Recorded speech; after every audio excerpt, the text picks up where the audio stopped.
ang ika-12 nga sesyon sa Sermon sa Impierno. Sa dili pa ako moadto sa atong main nga mensahe, tuguti ako nga isulti kanimo ang usa ka istorya bahin sa usa ka apuhan ug apo. Kini ang istorya sa ika-12 nga hari nga si Ahaz ug ang ika-14 nga hari nga si Manase. Sa habagatang gingharian sa Juda, si Ahaz dedikado sa pagsimba sa mga Diyos-Diyos ug nagbuhat og daghang mga daotang mga butang. Ingong resulta, ang panalipod sa Dios mibiya kaniya ug daghang mga nasod lakip ang Aram, ang amihanang gingharian sa Israel, Edom o Pilistihanon misulong sa habagatang Juda. Kadto ang balos sa ilang sala. Ang apo nga si Manase misunod usab sa susamang dalan sa iyang apuhan. Ingong resulta, si Manase nadakpan ug gidala ngadto sa Babylonia nga gikadinahan. Hangtod ni ining puntuha, managsama ang kahimtang ni ining duha ka tawo. Apan sa crisis, kining duha ka tawo nagpakita og lain-laing mga reaksyon. Sa dihang nagatubang sa katalagman ang apuhang lalaki, si Haring Ahaz nagbuhat og mas daotan. Ang ikaduhang Kronikas, Kapitulo 28, versikulo 22 hangtod sa 23 kay nag-ingon, sa panahon sa kalisdanan, si Ahaz nahimong labi pang masupilon sa Ginoo. Naghalad siyag mga mananap ngadto sa mga Dios sa Damasco nga nakabuntog kaniya. Siya miingon, tungod kay ang mga Dios sa mga hari sa Syria mitabang kanila, maghalad ako ngadto kanila aron motabang sila kanako. Apan sila mao'y nakaingon sa iyang pagkapukan ug sa tibuok Israel. Ang tanang kalautan midangat kaniya isip resulta sa iyang pagsimba sa mga Diyos ug pagbarog batok sa Dios. Busa, pagkabuang-buang nga gusto pa niyang moalagad sa mga idolo. Adunay pipila ka mga membro nga ingon niini. Human nila wala og gibalaan ang adlaw sa Ginoo, sila silutan. Unya kinahanglan silang maghinusol ug mobalik dayon. Apan nagpakasala pa noon sila pag-usab. Nakadawat sila sa ikaduhang silot apan wala gihapon sila motalikod. Karon, ang ikatulong nga silot kay moabot kanila, apan wala gihapon sila motalikod. Ang silot nahimong mas bugat. Unya sila kay talikdan sa Dios. Kasagaran, ang Dios mosulay sa paghimo kanila nga makaamgo sa ilang kasaypanan hangtod sa ikatulong nga beses. Apan, sa gihapon kung sila mulapas sa linya, ang Dios motalikod kanila. Niining panahona dili sila motalikod sa ilang mga sala ug mas mahulog sa kasalanan umubiya sa Dios ug sa ilang simbahan. Unsa sila kabuang-buang. Dugang pa, iyang gitigom ang mga galamiton sa balay sa Dios ug giguba kini ug iyang gisirahan ang mga pultahan sa balay sa Dios ug nagsunog og insenso sa laing mga Dios nga nakapasuko sa Dios sa hilabihan gayud. Kung sila mobiya sa Dios ug sa ilang simbahan, unsa kadako ang kasako sa Dios. Tungod ni ining binuang nga buhat, si Ahaz dili gani malubong sa mga lubnganan sa mga hari sa Israel. Sa sukwahe, si Manase naginusol sa tubangan sa Dios sa dihang siya miserabling nabihag ingon hari sa usa ka natsod. Ang ikaduhang Kronikos, Kapitulo 33, versikulo 12 hangtod sa 13 kay nag-ingon, ug sa panahon nga diha siya sa kalisdanan, nagampo siya sa Ginoo nga iyang Dios ug nagpaubos siya pag-ayo. Nagampo siya sa Dios ug gidungog ang iyang pangamuyo. Ug gidala siya balik sa Jerusalem ngadto sa iyang gingharian. Unya, nakaamgo si Manase nga ang Ginoo mao di ay ang Dios. Sa dihang nagpaubos siya sa iyang kaugalingon ug nagampo sa Dios sa usa ka crisis, gitugutan siya sa Dios nga mabawi ang iyang trono ug gihatagan usab siya sa kasing-kasing sa pag-ila sa Dios. Atong makita nga samtang ang selot sa Dios moabot kanimo, kung ikaw maghinusol dayon ug mobalik ug magpuyo diha sa kahayag pinaagi sa pulong sa Dios, ang Dios kay mopasaylo kanimo ug modala kanimo ngadto sa dalan sa panalangin pag-usab. Kumusta si Haring Saul ug si Haring David? Sa dihang si Haring Saul gibadlong sa usa ka propeta sa Dios, wala siya maghinusol apan nahimong mas arogante. Siya unta maghinusol ug mobalik ug mapainubsanong mga mangayo ug pasaylo, apan siya nahimong mas arogante. Gusto niya nga siya mabayaw sa tanan. Si Haring David kay lahi. Sa dihang gibadlong siya sa usa ka alagad sa Dios, idawat niya ang tanan og mituman. Ug nasinati niya ang mga pagsulay nga gihatag sa Dios nga maayo. Ang tanan nga mga butang gipahiuli alang kaniya sa katapusan. Ug siya adunay taas nga ranggo sa langit karon. Sa dihang nagpaubos siya sa iyang kaugalingon ug nagampo sa Dios sa usa ka malisod nga kahimtang, gitugutan siya sa Dios nga mabawi ang iyang gitago nga posisyon ug gihatagan usab siya og kasing-kasing sa pag-ila sa Dios. Sa dihang si Manasi nakasala, nagsimba siya sa mga Dios-Dios ug nagbuhat og dalungtanan nga mga butang labaw pa sa mga kanaanhon nga gipapahawa diha sa yuta. Karon, nagsugo siya nga isalikoy sa mga tao ang ilang mga Dios-Dios ug tukuran ang halaranan sa Dios ug mag-alagad sa Dios sa Israel. Ang ulahing mga adlaw sa iyang paghari kay maayo kaayo nga ang iyang maayong mga buhat kay natala usab. Adunay bay usa ka ninyo nga anaa sa usa ka malisod nga sitwasyon o adunay bay bisan kinsang kasing-kasing ang nabugatan? Nang hinaot ko nga sa imong maamguhan ang kabubuton sa Dios ug sundon kini. Bisan pa nga nagdala ka og mga kalisdanan sa imong kagalingon tungod sa mga sala o dili maalamon nga mga buhat, ang ingon nga mga kalisdanan mahimong mga higayon alang kanimo nga maduol sa Dios kung maginusol ka og mobalik. Apan kung mosunod gihapon ka sa imong kaugalingong kabubuton o magpuyo sa mga sala samtang anaa ka sa mga kalisdanan, mas dagkong kalisdanan lang ang imong atubangon. Karong bag-o, adunay daghang kaninyo ang naghinusol sa paguba sa bungbong sa sala human maminaw sa mensahe may tungod sa impyerno. Kadtong naghinusol nagpamatuod usab nga dili sila makadawat sa bisan unsang mga panalangin kaniadto. Apan tungod kay sila naghinusol, pinaagi sa mga panalangin sa Dios ang tanan kay maayo na kanila karon. Nanginaot ko nga mas maningkamot ka sa pagbuhat sa kabubuton sa Dios. Sa pagbuhat niini ako nag-ampo sa ngalan sa Ginoo nga kamo magpuyo sa kalinaw ug mga panalangin gikan sa Dios. Pinahal nga mga kaigsuonan diha ni Kristo. Sa miaging sesyon, gipasabot ko kanimo ang bahin sa silot sa ikatulo nga lebel sa ubos nga lubnganan. Kini nga silot kay mao mga mensahero sa impyerno nga naghiwa sa unod sa usa ka tawo. Kadtong nakahimugbugat nga mga sala sama sa pagbarog batok sa Dios o sa tawo sa Dios o sa pagpasipala batok sa barang espiritu kay makadawat sa ikatulo nga lebel sa mga silot. Lakip kanila mao si Poncio Pilato, ang gobernador sa Juda sa panahon nga ni Jesus. Ang Israel sa panahon ni Jesus na ilalom sa paghari sa imperyo sa Roma. Si Pilato mao ang gobernador nga gisugo sa Roma nga sa pagdumala sa Israel. Ang tungod kay ang Israel na ilalom sa imperyo sa Roma, wala sila katungod sa pagpatay kang bisan kinsa. Busa, aron mapatay si Jesus, kinahanglang makakuha sila og pag-uyon sumala sa balaod sa imperyo sa Roma. Sa ato pa, kinahanglan nila nga ang pagtugot gikan ni Poncio Pilato.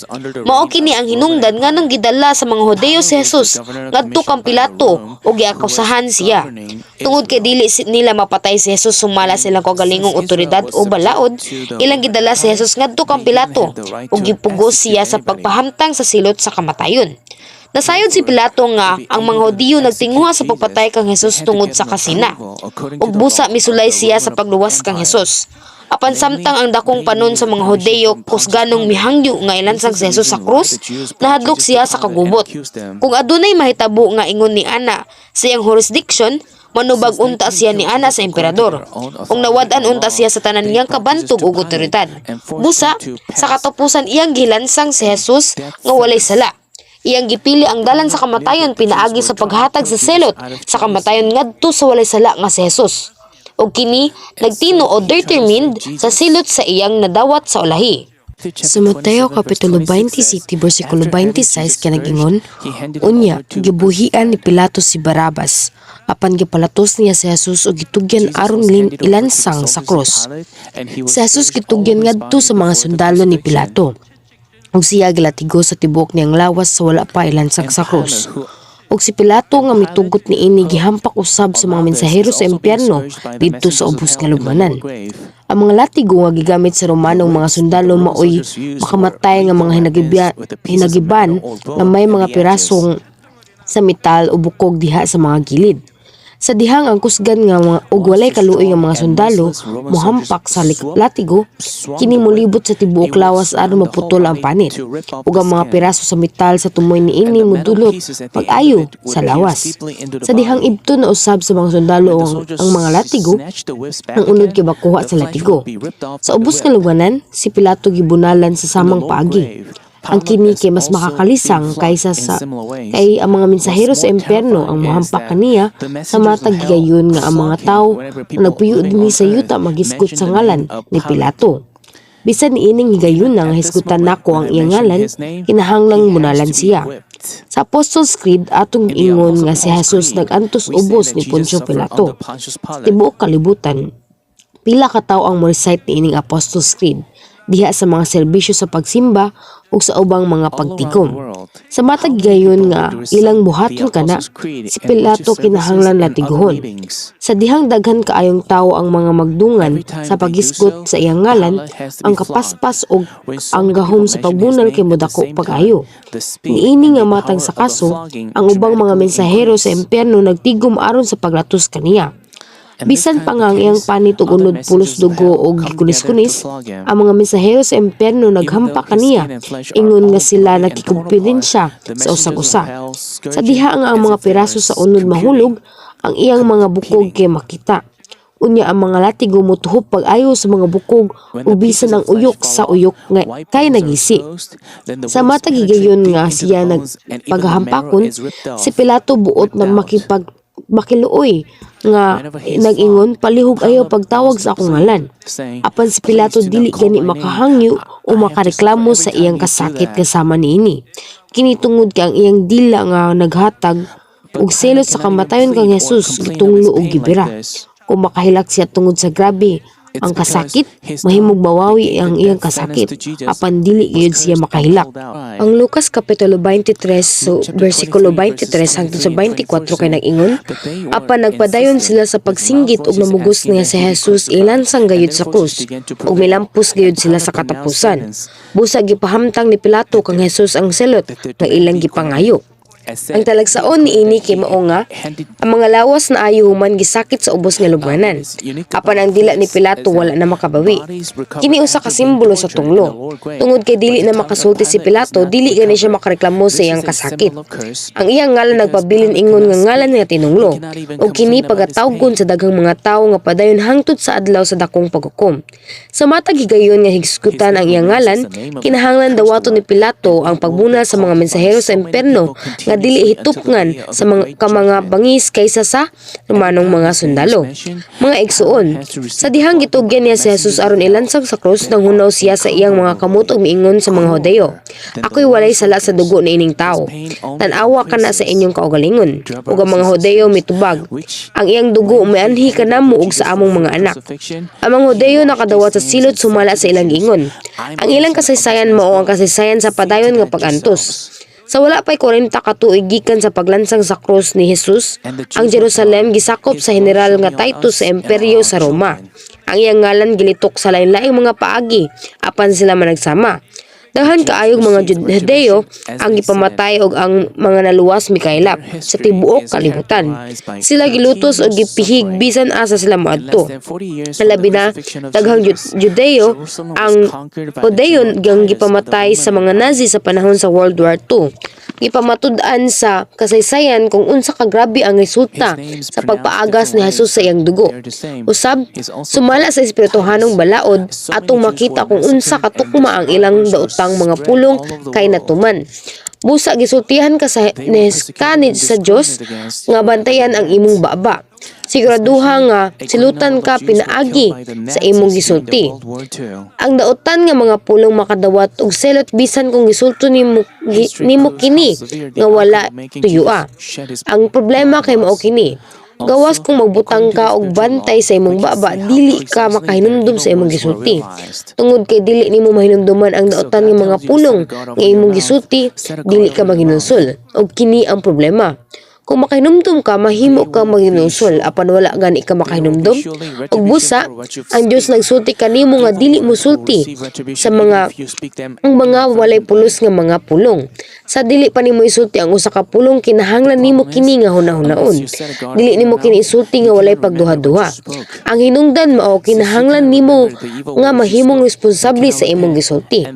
Ang mga leader sa mga adlaw nga si Jesus miingon, ang iyang dugo manaa kanamo og ang among mga og sa among mga anak.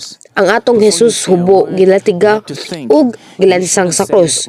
Kung nahibal-an nimo ang kasaysayan, hinumdumi kung unsa ang nahitabo sa World War II.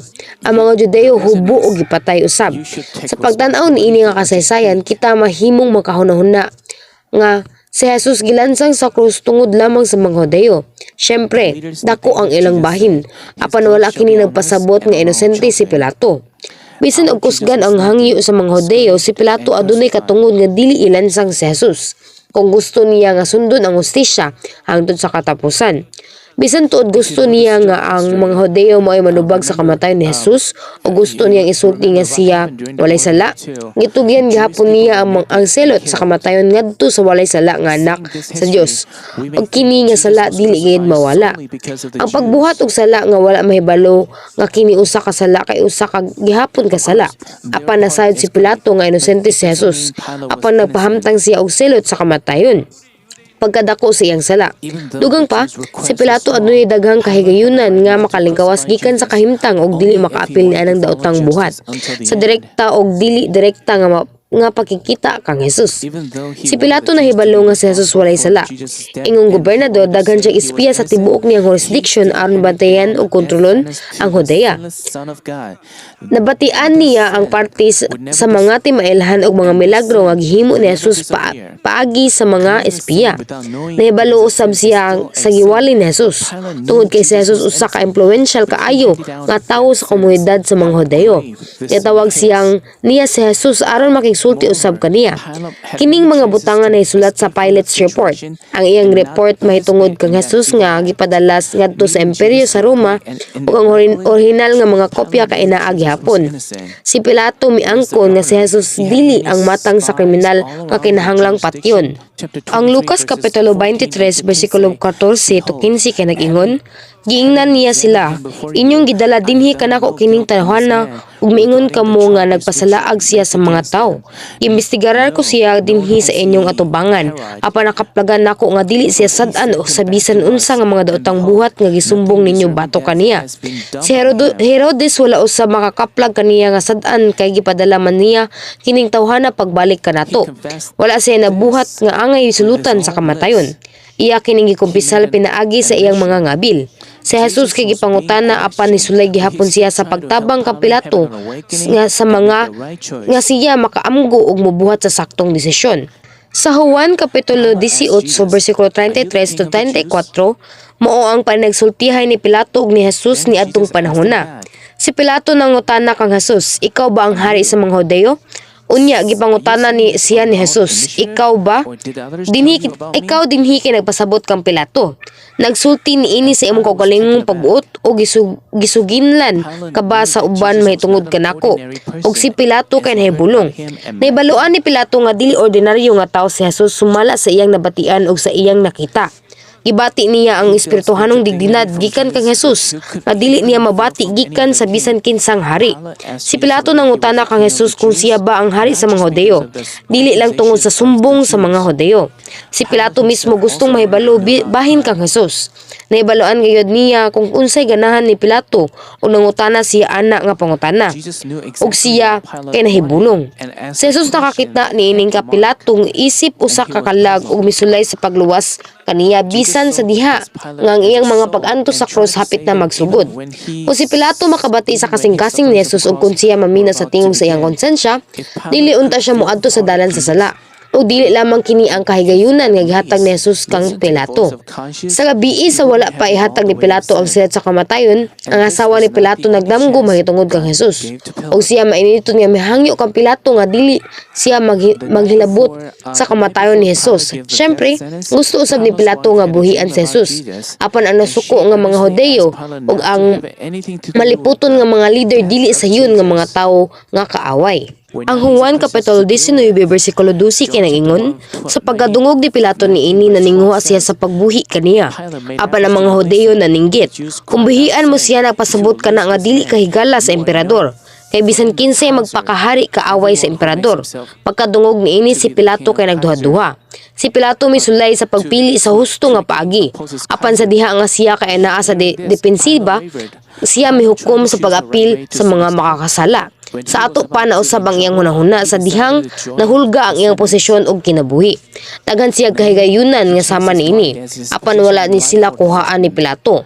Sa katapusan iyang gihatag kang Jesus ang sentensya sa paglansang sa krus ug siya nagdawat sa gihapon sa selot sa pagmunal tungod sa iyang mga sala. Sa sunod nga sesyon ipatin-aw ko kanimo kung giunsa pagselot si Haring Saul didto sa ubos nga lubnganan. Panapos, minahal nga mga igsuon diha ni Kristo. Si Pilato wala magdesisyon sa iyang kapalaran pinaagi sa usa ka sayop sa usa lang kahigayon. Nagpundo si Pilato og daghang daotan og dili matarong nga mga butang sa iyang kasing-kasing. Siya adunay usa ka maliputon nga kasing-kasing diin siya mausab bisan unsang oras sa alang sa iyang kaayuhan. Siya adunay dili matarong og talawan nga kasing-kasing diin wala niya buhata ang husto nga butang bisan kung nahibalaan niya kung unsa ang husto. Ang kadautan og pagkadili matarong nga nakapuno sa iyang kasing-kasing gipas-an ingon nga mga sala ni adtong dinalian nga kahimtang. Iyang gipas-an ang sala sa pagpatay sa anak sa Dios nga hingpit nga walay sala. Pila ka tawo karon ang nagbuhat og pagkadili matarong sama kang Pilato.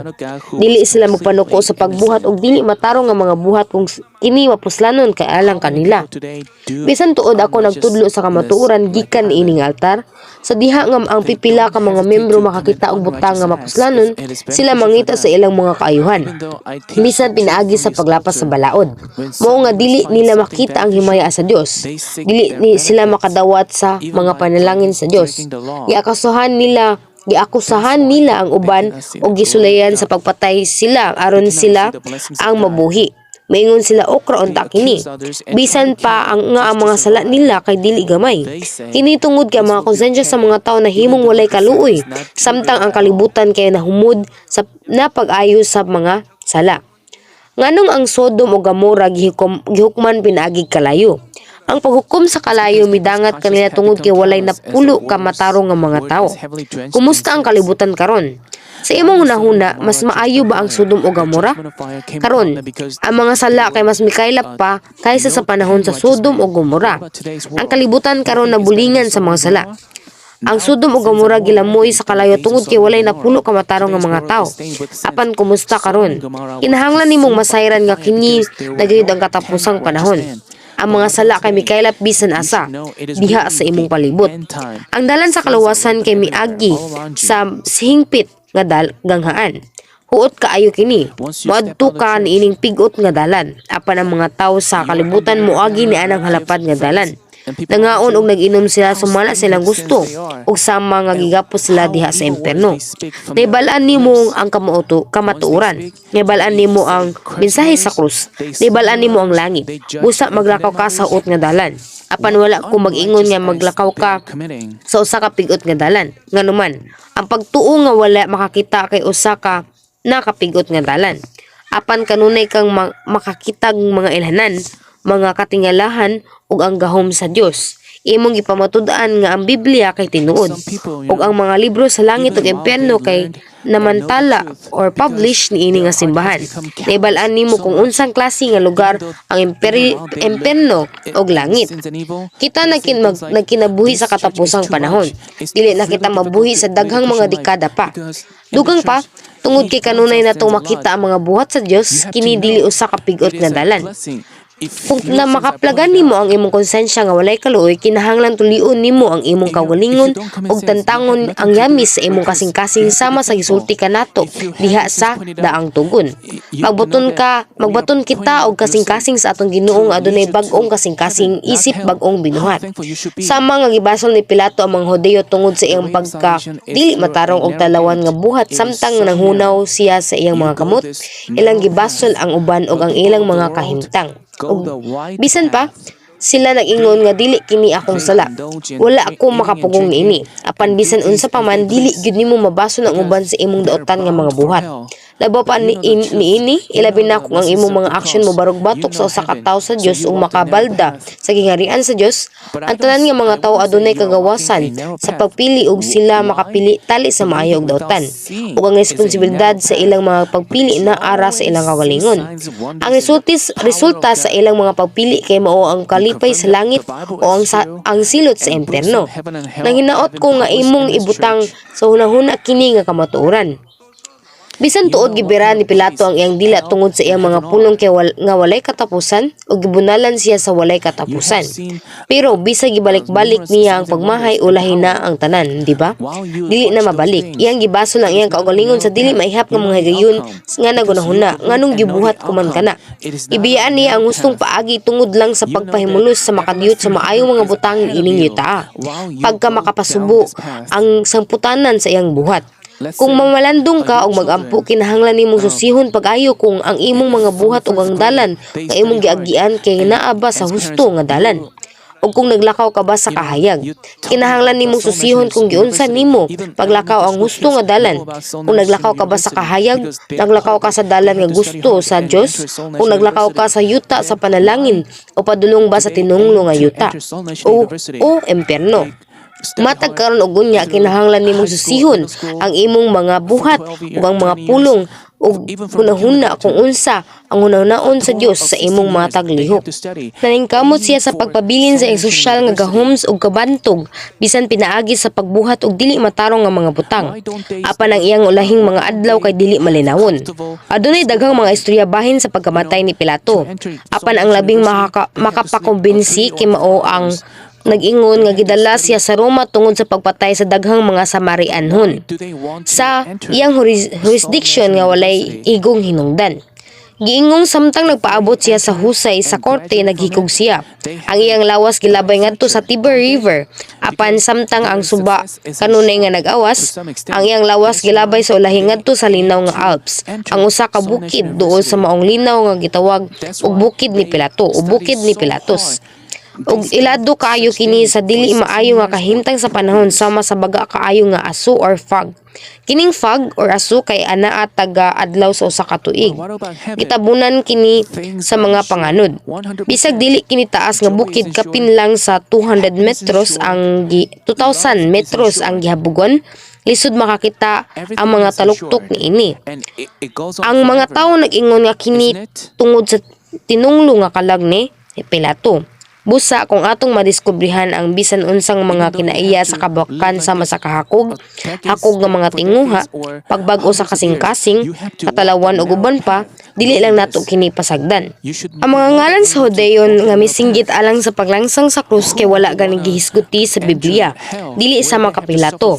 Ordinaryo lang sila nga mga individual, apan makapag-uol kaayo nga sangputanan ang gihatag niining mga tawhana. Daghan kanila ang miabi-abi kang Jesus uban sa kalipay, ingon nga ilang hari sa dihang siya miadto sa syudad sa Jerusalem nga nagsakay sa asno. Daghan kanila lagmit makadawat sa kaayuhan gikan kaniya, nakadungog sa mga pulong sa kinabuhi o nakasaksi sa mga timailhan o mga katingalahan pinaagi kaniya. Apan sa dihang nakita nila si Jesus nga nagbarog og murag kriminal didto sa korte ni Pilato, bugos nilang giusab ang ilang mga batasan. Ilang nadungog og nasinati ang daghang mga butang pinaagi ni Jesus ug naibal-an nila ang maayo lamang ang iyang gibuhat. Apan kung ang usak ang mga butang wala pabor sa ilang mga kaayuhan ug unahuna, gibudhian nila siya. Pagka makapasubo nga mga katapusan, ang ilang nga gilansang nila ang anak sa Dios ang manluwas. Kinsa mianhi aron sa pagluwas kanila. Maayo lang ang iyang gibuhat ug gituduan niya ang mga tawo bahin sa langit ug amahan nga Dios. Iyang giayo sila ug gihatagan sila paglaom. Ang Santiago kapitulo 1 bersikulo 15 kay nag-ingon, unya sa dihang ang kalibutan makapanam kun na kini mga anak og sala, ug kung ang mga sala matuman na kini mga anak og kamatayon. Busa kinahanglan natong tantangon bisan ang makakasalang mga kinaagikan sa atong kasing-kasing aron kanunay kitang makapili kung unsay hustog maayo bisan unsa pa ang kahimtang. Ang kalibutan nagkaanam na og kangitngit. sa mga sala ug kadaotan. Sa baylo, ang mga pagtintal sa mga sala mahimong mas kusog. Aron makadaog ka sa kadaugan ni ining kalibutan na, kinahanglan isulob nato ang tibuok kinagiban sa Dios. Ako nagampo sa ngalan sa Ginoo nga sa atong Ginoo nga ikaw adunay panagang sa dughan sa pagkamatarong, nga mao ang pagkakabot sa usa ka tinuod nga matarong nga kasing-kasing. Aron ikaw kanunay nga makadaog. Amen.